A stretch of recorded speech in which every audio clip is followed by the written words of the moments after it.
Hello, this is Andre with Tongue Tales on Monday, and today we are going to look at a very unusual tongue, and I want you to look carefully. At the first glance, it seems simple: thick, greasy coating right here, a classic picture of turbidity and phlegm damp. But then you notice the contradiction. The tongue body underneath is dry and cracked. Let me zoom it in for you. Do you see these vertical cracks here, here, and here? That is the key to the whole case. This is not just accumulation. This is accumulation sitting on top of weakened and injured middle. So the patient is not only blocked, she is also depleted. And that is exactly why the symptoms seem so contradictory. She has fullness, slow motility, constipation, and stagnation, and yet she is hungry, losing weight, and unable to eat much. Even the chronic throat irritation is not real at the beginning of the story. It is where the story ends. The tongue shows us that the deeper problem starts below in the digestive axis and then rises upward. And if we follow the coating more carefully, another important detail appears. The coating is not evenly distributed. It is lighter in the upper burner, thicker through the middle, and heaviest below here.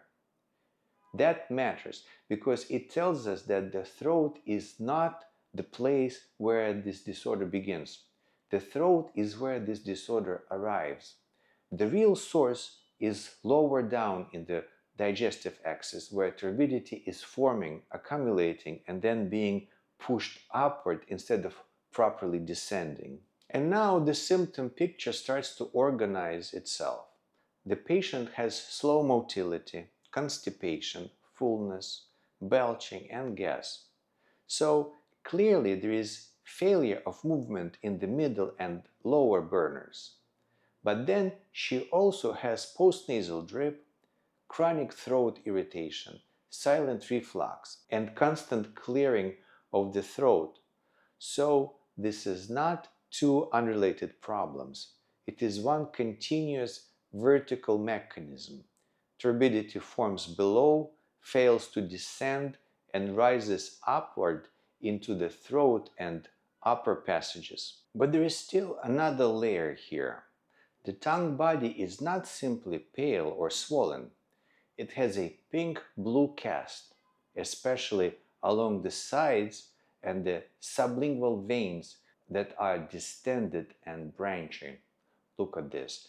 They spread out like a tree with branches. That tells us blood stasis is also part of the picture.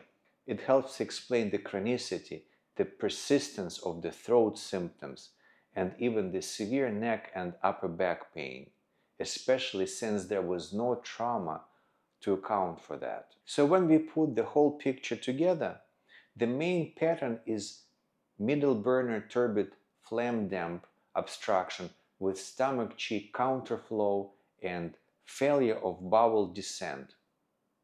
Underneath that, there is spleen weakness and injury to the stomach terrain, especially on the yin and fluid side. And woven into the case there is stagnation and blood stasis, which is what makes the whole thing feel so stuck and chronic and so difficult for the system to clear on its own.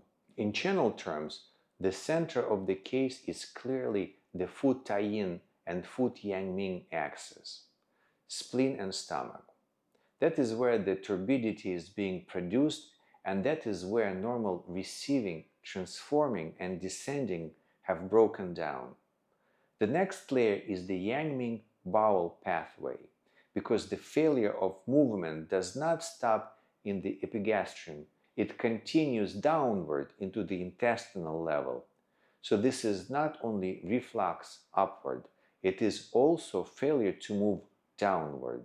The lung network is involved too, but I would place it as a secondary recipient, not the primary source. Yes, the throat, the postnasal drip, the light phlegm, the mouth breathing, all of that clearly touches the upper burner and the lungs' descending function. But the tongue distribution argues strongly that the upper symptoms are downstream consequences of turbidity generated below and sent upward. In the background, liver and kidney are also part of the case, especially through the deeper regulatory axis, because the postmenopausal state, the restlessness, the poor settling, the weight loss, and the instability all tell us that the system no longer has enough depth to contain the middle properly. So once I see the case this way, the treatment strategy becomes much clearer. I do not want to attack the throat locally and stop there. I want to work along the entire vertical arc. First, open the upper gate, then reverse the counterflow, then strip phlegm out of Yang Ming, then restore downward movement of the bowels.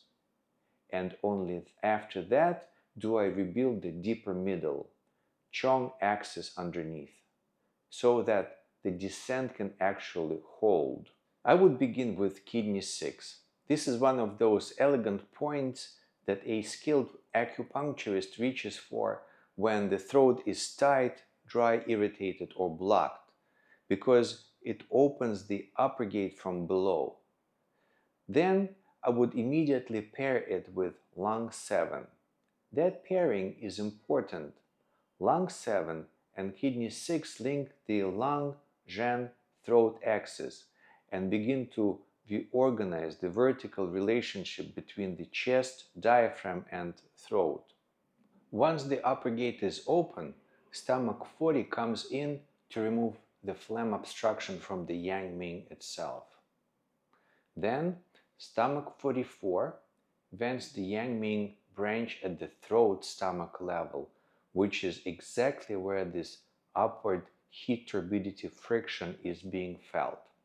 After that, Sanjiao 6 helps re-establish downward movement through the lower pivot and bowel mechanism, because remember that Sanjiao 6 helps to move bowels.